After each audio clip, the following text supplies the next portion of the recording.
हाँ हाँ, hello everyone. आज की वीडियो में हम बात करेंगे मेटा डायरेक्टिंग ग्रुप जो -r शो करते हैं, -r ग्रुप शो करते हैं या -i जो ग्रुप शो करते हैं। हमने पिछली वीडियो में बात की थी ऑर्थो पैरा डायरेक्टिंग ग्रुप की। मैंने बताया था कैसे काम करता है, मैंने उसका मैकेनिज्म बताया कौन कौन से ग्रुप में ऑर्थो पैरा डायरेक्टिंग में काम करते हैं। तो आज हम बात करेंगे मेटा डायरेक्टिंग ग्रुप और कौन कौन से ग्रुप शो करेंगे जिसका -r लग रहा हो और जिसका -i लग रहा हो। देखो भाई, यहाँ मैंने कोई एक मेटा डायरेक्टिंग ग्रुप लिया है या जिसका -r लग रहा है, जिसका -i लग रहा है। NO2 है, -r भी लगता है, -i भी लगता है। ठीक है, तो हमारे पास ये क्या है, एक मेटा डायरेक्टिंग ग्रुप है। इसका मैंने ऑर्थो अटैक करवाया, इसमें मैंने क्या पैरा अटैक करवाया, इसमें मैंने मेटा अटैक करवाया। देखो भाई, जब भी मैं ऑर्थो अटैक करवा रहा हूँ इस पर, जब भी मैं इलेक्ट्रोफाइल का ऑर्थो अटैक करवा रहा हूँ, तो मुझे पता है कि जो हमारे पास NO2 जिस कार्बन एटम से जुड़ा हुआ है उस कार्बन एटम पे कैसा चार्ज आ रहा है, पॉजिटिव चार्ज। दूसरी बात, मुझे पता है NO2 का क्या लगता है, -r भी लगता है और -i भी लगता है। तो ये क्या है, एक इलेक्ट्रॉन विड्रॉइंग ग्रुप है। पहले ही पॉजिटिव चार्ज आ रहा है और इलेक्ट्रॉन को खींचेगा और कार्बन पे क्या और डेफिशिएंसी करेगा इलेक्ट्रॉन की, जिसके कारण ये इसको क्या कर लेगा, हाईली अनस्टेबल कर लेगा। तो ये तो बनेगा नहीं। ठीक है, अब आगे देखो, फिर मैंने इसका क्या किया। अब मुझे पता है तो पॉजिटिव चार्ज जनरेट हो रहा है इलेक्ट्रोफाइल के रेस्पेक्ट में, कुछ कार्बन एटम किस पे हो, पोजीशन पे, ऑर्थो पोजीशन पे हो रहा है। यहाँ जो पॉजिटिव चार्ज आ रहा है कैसे आएगा, ये पाई बॉन्ड कहाँ जाएंगे, यहाँ। तो पॉजिटिव चार्ज कहाँ आएगा, यहाँ। ये क्या है, पैरा है उसके रेस्पेक्ट में। पहले ही पैरानिमाइन मैकेनिज्म में बात की कि जो कार्बोकेटाइन जनरेट होगा वो ऑर्थो और पैरा पोजीशन में जनरेट होगा विद रिस्पेक्ट टू इलेक्ट्रोफाइल। ठीक है भाई, देखो भाई, ये इलेक्ट्रॉन कहाँ आएंगे, यहाँ, और यहाँ पॉजिटिव चार्ज आएगा। तो ये भी इस इलेक्ट्रोफाइल के रेस्पेक्ट में ऑर्थो पोजीशन है। ठीक है भाई, तो हमारे पास जब मैंने ऑर्थो अटैक कराया तो हमारे पास ध्यान रखने वाली बात है, जो जब मैंने पहले ऑर्थो अटैक करवाया तो जो हमारे पास पॉजिटिव चार्ज आया वो कार्बन से जुड़े हुए नाइट्रोजन NO2 ग्रुप से जुड़े हुए कार्बन एटम पे आया, जिसके कारण वो हाईली अनस्टेबल होगा, क्योंकि पहले इलेक्ट्रॉन की कमी है और NO2 भी एक अच्छा इलेक्ट्रॉन विड्रॉइंग ग्रुप है, जिससे वो उसकी इलेक्ट्रॉन डेफिशिएंसी को और बढ़ा देगा और उसके इलेक्ट्रॉन की कमी को और कर देगा, जिसके कारण उसको हाईली अनस्टेबल कर देगा। पहले से मेरे पास इलेक्ट्रॉन की कमी है और इलेक्ट्रॉन खींच रहा है तो मैं क्या हो जाऊंगा, अनस्टेबल हो जाऊंगा। ठीक है भाई, अब बात करता हूँ मैं पैरा अटैक की। देखो पैरा अटैक कराया तो पैरा अटैक करवाने के बाद ये ऑर्थो पोजीशन पे क्या आया, पॉजिटिव चार्ज। हाँ, ठीक है। अब देखो भाई, पाई बॉन्ड डिस्प्लेस होगा। पाई बॉन्ड डिस्प्लेस कैसे होगा, ऐसे। अब देखो वही बात, जिस कार्बन एटम से NO2 जुड़ा हुआ है उस पर पॉजिटिव चार्ज। तो NO2 क्या है, हाईली इलेक्ट्रॉन विड्रॉइंग ग्रुप है, तो और डेफिशिएंसी करेगा इलेक्ट्रॉन की, तो इसको क्या कर देगा, हाईली अनस्टेबल।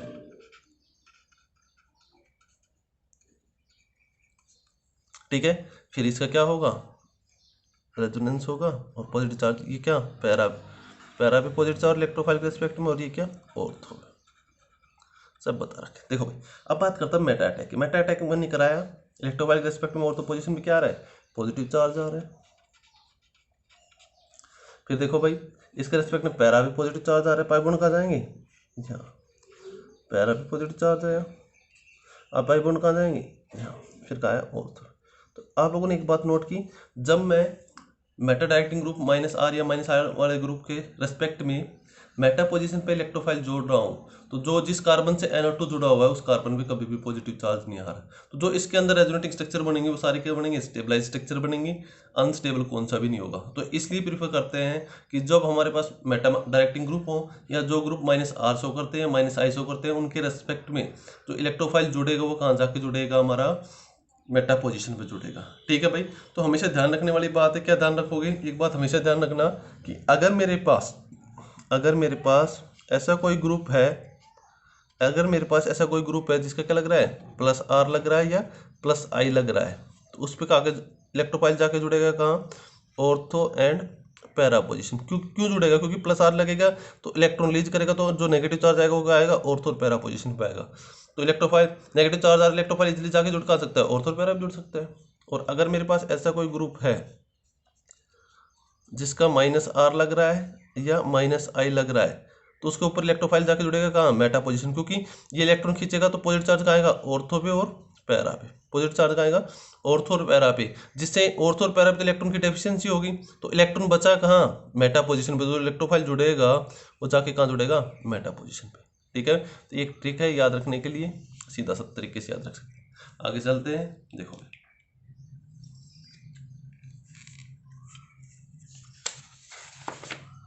देखो मैंने हेडिंग डाल रखी है ortho para ratio. Ortho para ratio क्या क्या होगा। मुझे पता है जब भी मेरे पास इलेक्ट्रोफाइल जुड़ेगा ऑर्थो पैरा पे जाके, तो मुझे पता है कि मेरे पास कितनी पोजीशन है ऑर्थो पोजीशन तो मेरे पास कितनी है, 2 पोजीशन है। और पैरा पोजीशन मेरे पास कितनी है, ग्रुप के रेस्पेक्ट में बात कर रहा हूँ, 1 पोजीशन, क्योंकि मुझे ऑर्थो पोजीशन क्या, 1 ऑर्थो पोजीशन 2 ऑर्थो पोजीशन, किसके रेस्पेक्ट में, ग्रुप के रेस्पेक्ट में। और ये मेरे पास क्या है, पैरा पोजीशन। ठीक है, तो मैं लिख सकता हूँ जब भी मेरे पास प्रोडक्ट बनेगा तो 2:1 में बनेगा।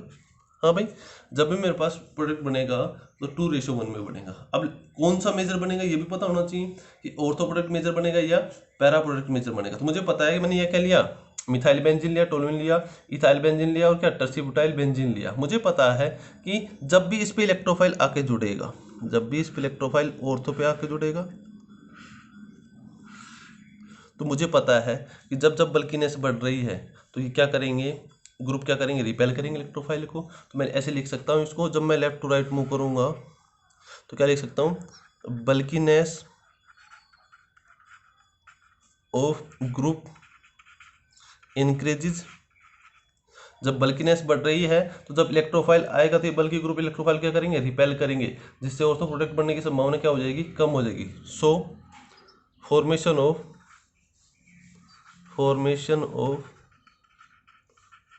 Ortho product